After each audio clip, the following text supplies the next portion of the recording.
So tell me, what's the secret to mastering a perfect New Jersey accent?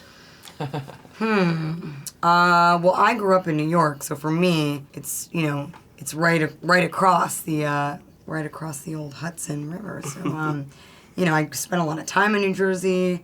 My boyfriend in high school was from New Jersey. I have a lot of friends from New Jersey, so it wasn't that hard. It was easy to slip in and out of. I lived in New York also for on and off for 10 years, so yeah, spent enough time around people who are from there.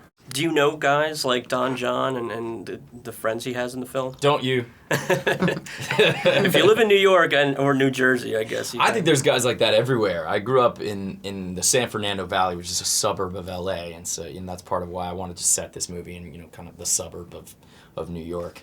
But I think we all know guys like that, and we all probably have some of it inside of ourselves. Jon is a really extreme example, but we all have a tendency to be selfish, and it's not just guys. Guys, men and women, I think, can have that tendency to want, to just have what they want, what they deserve. I've got my checklist of things that I want, and I want you to fit into that checklist, and otherwise you're useless to me.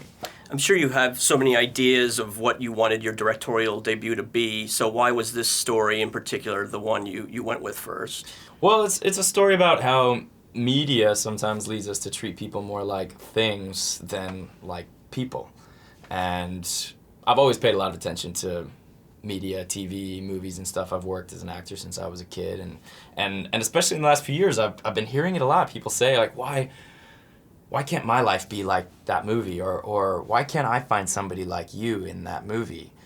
That one in particular always sort of startles me when I hear it. 'Cause I'm like, but it's a movie, and real life is not that simple, and if you're too busy comparing your real life to a two-dimensional screen, you're setting yourself up for disappointment. So that's why I thought that it'd be cool to compare all kinds of media to pornography by having a relationship between a young man who watches too much pornography and a young woman who watches too many romantic Hollywood movies. And how are you and Barbara similar, if at all? I don't know. I think exactly as Joe just described. I've at times been guilty of trying to, or wanting to kind of put my partner in a box that I've formed for them, and then they can be like me, and then everything would be great. Of course, it doesn't always work like that. No, it never works like that. But I understand that behavior. It's something I work to avoid as much as possible. But I can sympathize with that behavior, and I do understand it, and I have been guilty of it. You've worked with so many great directors in your life. Who was there any that inspired you in terms of the work ethic more than anybody else? Like, who taught you the most, would you say? There's been a lot. Rian Johnson, who made Looper, is the first person who read the first draft of Don Jon.